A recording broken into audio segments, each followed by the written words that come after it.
ലിയോയുടെ വിജയാഘോഷം നടക്കുന്ന വേദിയാണ് സ്ഥലം. വിജയ് സംസാരിക്കുകയാണ്. തമിഴ് സിനിമയിൽ ഒരേ ഒരു പുരട്சி തലൈവർ MGR, ഒരേ ഒരു നടികർ തിലകം ശിവാജി ഗണേശൻ, ഒരേ ഒരു പുരട്சி കലൈഞ്ചർ ക്യാപ്റ്റൻ വിജയകാന്ത്, ഒരേ ഒരു ഉലകനായകൻ കമൽഹാസൻ, ഒരേ ഒരു സൂപ്പർ സ്റ്റാർ രജനീകാന്ത്, ഒരേ ഒരു തല അജിത് എന്നിവരാണുള്ളത്. രാജാക്കന്മാരിൽ നിന്നും ആജ്ഞകൾ സ്വീകരിക്കുകയാണ് ദളപതി ചെയ്യുന്നത്. നിങ്ങളാണ് എൻ്റെ രാജാവെന്ന് ഞാൻ കരുതുന്നു. ഞാൻ നിങ്ങളുടെ ദളപതി. നിറഞ്ഞ സദസ്സ് ആ വാക്കുകളെ വലിയൊരു ഹർഷാരവത്തോടെയാണ് സ്വീകരിച്ചത്. ആ കരഘോഷങ്ങൾക്കപ്പുറം ആ വാക്കുകളിൽ ഒന്നുകൂടി ഒളിപ്പിച്ചു വെച്ചിട്ടുണ്ടായിരുന്നു വിജയ്. താൻ ജനങ്ങളുടെ സേവകനാണെന്ന് പറയുന്നതിലൂടെ അദ്ദേഹം രാഷ്ട്രീയത്തിലേക്കുള്ള ചുവടുവെപ്പിൻ്റെ ആദ്യ സിഗ്നൽ കൂടി തരികയായിരുന്നു. ആ ചടങ്ങിൽ വെച്ച് മാധ്യമപ്രവർത്തകർ വിജയോട് ഒരു ചോദ്യം കൂടി ചോദിച്ചു. 2026 തമിഴ്നാട് നിയമസഭാ തെരഞ്ഞെടുപ്പിനെ കുറിച്ചായിരുന്നു അത്. അതിന് അദ്ദേഹത്തിൻ്റെ മറുപടി കപ്പ് മുഖ്യം ബിഗിലേ എന്നായിരുന്നു. കൂട്ടത്തിൽ തൻ്റെ ആരാധക കൂട്ടായ്മയായ മക്കൾ ഇയക്കത്തെ നോക്കി ഇങ്ങനെ കൂടി അദ്ദേഹം പറഞ്ഞു: നമുക്ക് ഒരുപാട് കാര്യങ്ങൾ ചെയ്യാനുണ്ട്. സമൂഹ മാധ്യമങ്ങളിൽ വെറുതെ പൊരുതി സമയം കളയരുത്. അതെ, ദളപതി ഉറപ്പിച്ചിട്ടുണ്ട്. തൻ്റെ രാഷ്ട്രീയത്തിലേക്കുള്ള എൻട്രിക്ക് സമയമായെന്ന് അയാൾ മനസ്സിലാക്കി കഴിഞ്ഞു.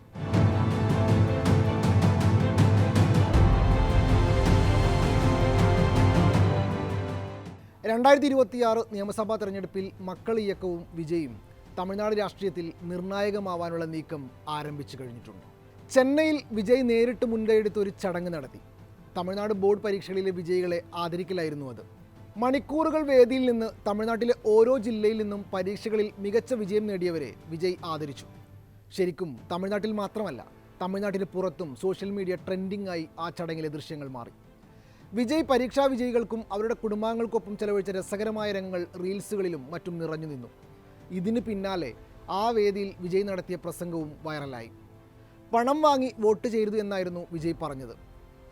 അടുത്ത 3-4 കൊല്ലത്തിനുള്ളിൽ വോട്ടവകാശം നേടാൻ പോകുന്നവരോട് കാശ് വാങ്ങി വോട്ട് ചെയ്യരുത് എന്ന് അവർക്കിഷ്ടപ്പെട്ട ഒരു താരം പറയുമ്പോൾ ഉണ്ടാകുന്ന ഇമ്പാക്റ്റ് എന്തായിരിക്കുമെന്നതും തമിഴകത്ത് ചർച്ചയാണ്. അതിനാൽ തന്നെ യുവതലമുറയെ ലക്ഷ്യം വെച്ചുള്ള ഒരു രാഷ്ട്രീയ പദ്ധതിയോടെ വിജയ് മുന്നോട്ട് നീങ്ങുന്നത് തന്നെയാണ് വിലയിരുത്തപ്പെടുന്നത്. അതേ വേദിയിൽ വിജയോട് രാഷ്ട്രീയത്തിൽ ഇറങ്ങാൻ ഒരു പെൺകുട്ടി അഭ്യർത്ഥിക്കുന്ന വീഡിയോയും വൈറലായിരുന്നു. 3 കൊല്ലം കഴിഞ്ഞ് ഞാൻ വോട്ട് ചെയ്യുമ്പോൾ ആ വോട്ടിന് ഒരു അർത്ഥമുണ്ടാവണമെങ്കിൽ അണ്ണൻ രാഷ്ട്രീയത്തിൽ ഇറങ്ങണമെന്നാണ് ആ പെൺകുട്ടി വിജയോട് പറഞ്ഞത്. 1 ദശാബ്ദത്തിലേറെയായി വിജയുടെ രാഷ്ട്രീയ പ്രവേശനത്തെക്കുറിച്ച് ഊഹാപോഹങ്ങൾ അന്തരീക്ഷത്തിൽ നിറയാൻ തുടങ്ങിയിട്ട്. പ്രത്യേകിച്ച് അച്ഛനും സംവിധായകനുമായ SA ചന്ദ്രശേഖർ തെരഞ്ഞെടുപ്പ് രാഷ്ട്രീയത്തിലേക്കുള്ള വിജയുടെ പ്രവേശനത്തെക്കുറിച്ച് ഇടയ്ക്കിടെ സൂചന നൽകിയിരുന്നു. 2009 രാഹുൽ ഗാന്ധിയുമായി കൂടിക്കാഴ്ച നടത്തിയതിന് പിന്നാലെ താരം കോൺഗ്രസിൽ ചേർന്നേക്കുമെന്ന തരത്തിൽ പ്രചരണം ശക്തമായിരുന്നു. 2020 കോൺഗ്രസ് പരസ്യമായി തന്നെ താരത്തെ സ്വാഗതം ചെയ്യുകയും ചെയ്തു. ഞങ്ങൾ അദ്ദേഹത്തെ നിർബന്ധിക്കില്ല, പക്ഷേ കോൺഗ്രസിൽ ചേരാൻ അദ്ദേഹം സന്നദ്ധനായാൽ ഞങ്ങൾ പൂർണ്ണ മനസ്സോടെ സ്വീകരിക്കും എന്നായിരുന്നു അളഗിരി പറഞ്ഞത്. 2011 സാമൂഹ്യ പ്രവർത്തകനായ അണ്ണാ ഹസേരയ്ക്കൊപ്പം വിജയ് പൊതുരംഗത്ത് പ്രത്യക്ഷപ്പെട്ടത് മുതലാണ് വിജയുടെ രാഷ്ട്രീയ പ്രവേശന ചർച്ചകൾക്ക് ചൂടുപിടിച്ചു തുടങ്ങിയത്. 2014 ലോക്സഭാ തെരഞ്ഞെടുപ്പ് പ്രചരണത്തിൻ്റെ കൊടുമുടിയിൽ അന്ന് ഗുജറാത്ത് മുഖ്യമന്ത്രിയും BJPയുടെ പ്രധാനമന്ത്രി സ്ഥാനാർത്ഥിയുമായിരുന്ന ശ്രീ നരേന്ദ്രമോദിയെ കാണാൻ അദ്ദേഹം വിമാനമിറങ്ങി. 2017 ചെന്നൈയിൽ നടന്ന ജല്ലിക്കെട്ട് അനുകൂല സമരങ്ങൾക്ക് പിന്തുണ നൽകി തൻ്റെ നിലപാട് പറഞ്ഞു.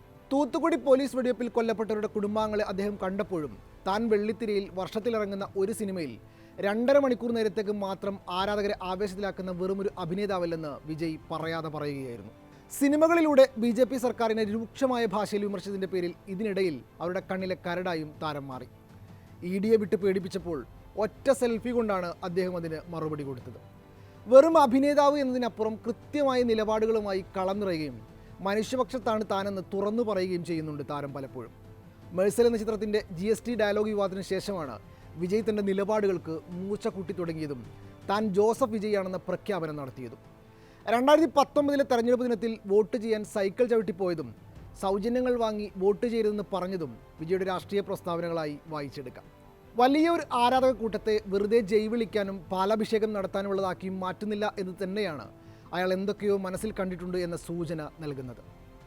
വിജയുടെ രാഷ്ട്രീയ പ്രവേശനവുമായി ബന്ധപ്പെട്ട് ഇപ്പോഴത്തെ ചർച്ചകൾ ഉയരാൻ തുടങ്ങിയത് മക്കൾ ഇയക്കത്തിൻ്റെ സംസ്ഥാന മീറ്റിംഗിൻ്റെ വിവരങ്ങൾ പുറത്തു വന്നതോടെയാണ്.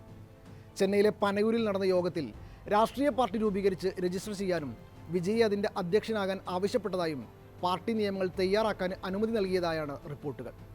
ലോക്സഭാ തെരഞ്ഞെടുപ്പിലെ നിലപാട് സംബന്ധിച്ച ചർച്ചകളും മീറ്റിംഗിൽ നടന്നിട്ടുണ്ട്. ചർച്ചയിൽ തമിഴ്നാട് കൂടാതെ പുതുച്ചേരി, കേരളം, ആന്ധ്ര, കർണാടക എന്നിവിടങ്ങളിലെ ആരാധക സംഘടനാ നേതാക്കളുമുണ്ട്. നിലവിൽ തമിഴ്നാട്ടിലെ ഏറ്റവും വലിയ താരസംഘടന ഏതാണെന്ന് ചോദിച്ചാൽ അതിനുത്തരം വിജയ് മക്കൾ ഇയക്കം എന്ന് തന്നെയാണ്. കാരണം തമിഴ്നാടിൻ്റെ മുക്കിലും മൂലയിലുമായി 30,000-ലേറെ യൂണിറ്റുകളാണ് വിജയ് മക്കൾ ഇയക്കത്തിനുള്ളത്. പുറമെ IT, അഭിഭാഷക, മെഡിക്കൽ രംഗത്തുമൊക്കെ പോഷക സംഘടനകളുമുണ്ട്. സാമൂഹിക പ്രവർത്തനത്തിലും ജീവകാരുണ്യ പ്രവർത്തനത്തിലും ഇവർ സജീവമാണ്. പാർട്ടി രൂപീകരിക്കുന്നതിന് മുന്നോടിയായി സംസ്ഥാനത്തെ നിയമസഭാ മണ്ഡലങ്ങൾ കേന്ദ്രീകരിച്ച് പ്രവർത്തനങ്ങളിൽ ഏർപ്പെടാൻ ആരാധക സംഘടനയായ വിജയ് മക്കൾ ഇയക്കം തീരുമാനിച്ചിട്ടുണ്ട്. സൗജന്യ ട്യൂഷൻ സെൻ്ററുകൾ, വായനശാലകൾ, ക്ലിനിക്കുകൾ, നിയമസഹായ കേന്ദ്രങ്ങൾ എന്നിവ കൂട്ടായ്മ ഇതിനോടകം തന്നെ വിവിധ സ്ഥലങ്ങളിൽ ആരംഭിച്ചു കഴിഞ്ഞിട്ടുണ്ട്. 234 മണ്ഡലങ്ങളിലും ബൂത്ത് കമ്മിറ്റികൾ രൂപീകരിക്കാൻ മക്കൾ ഇയക്കത്തെ ചുമതലപ്പെടുത്തിയതായാണ് വാർത്തകൾ വരുന്നത്. നേരത്തെ വിജയുടെ രാഷ്ട്രീയ പ്രവേശന സാധ്യതകൾ വിലയിരുത്താൻ വോട്ടർമാർക്കിടയിൽ സർവേയും തുടങ്ങിയിരുന്നു. മക്കൾ ഇയക്കമാണ് ഈ സർവേക്ക് നേതൃത്വം നൽകിയത്. കൂടാതെ സംഘടനയിലേക്ക് കൂടുതൽ പേരെ ചേർക്കാനുള്ള നടപടിയും തുടങ്ങിയിട്ടുണ്ട്. ഇത് രാഷ്ട്രീയ പാർട്ടി രൂപീകരണം ലക്ഷ്യമിട്ടാണെന്നാണ് കരുതുന്നത്. സന്നദ്ധ പ്രവർത്തനങ്ങൾക്കൊപ്പം വിവിധ ആഘോഷ പരിപാടികളിൽ പങ്കെടുക്കാനും നിർദ്ദേശം നൽകിയിട്ടുണ്ട്. രാഷ്ട്രീയ പാർട്ടി രൂപീകരിച്ചിട്ടില്ലെങ്കിലും വിജയ് മക്കൾ ഇയക്കം തദ്ദേശ തെരഞ്ഞെടുപ്പുകളിൽ സ്വതന്ത്ര സ്ഥാനാർത്ഥികളായി മത്സരിക്കുകയും നിരവധി സീറ്റുകളിൽ വിജയിക്കുകയും ചെയ്യാറുണ്ട്.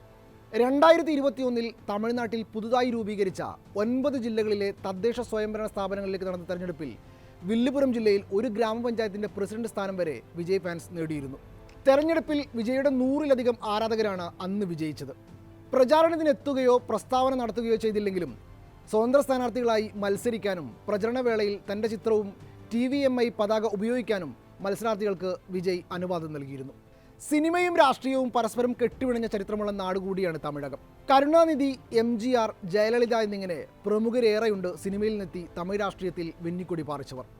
വിജയകാന്ത് രാഷ്ട്രീയത്തിലേക്ക് ഇറങ്ങിയെങ്കിലും അത്ര ശോഭിച്ചിരുന്നില്ല. നേരത്തെ രജനീകാന്ത് രാഷ്ട്രീയത്തിൽ ഇറങ്ങാനുള്ള നീക്കം നടത്തിയിരുന്നുവെങ്കിലും അവസാന നിമിഷം അതിൽ നിന്ന് പിന്മാറുകയും ചെയ്തു.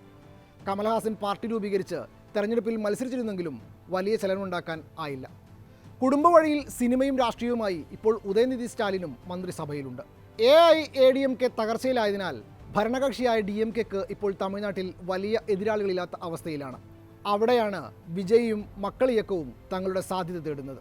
DMK സഖ്യം, അണ്ണാ DMK, കോൺഗ്രസ്, BJP എന്നിങ്ങനെ പലതായി ചിതറിക്കിടക്കുന്ന തമിഴ്നാട് രാഷ്ട്രീയത്തെ മക്കൾ ഇയക്കത്തിൻ്റെ പാർട്ടി പ്രഖ്യാപനം എങ്ങനെ ബാധിക്കുമെന്നാണ് രാഷ്ട്രീയ നിരീക്ഷകർ ഉറ്റുനോക്കുന്നത്.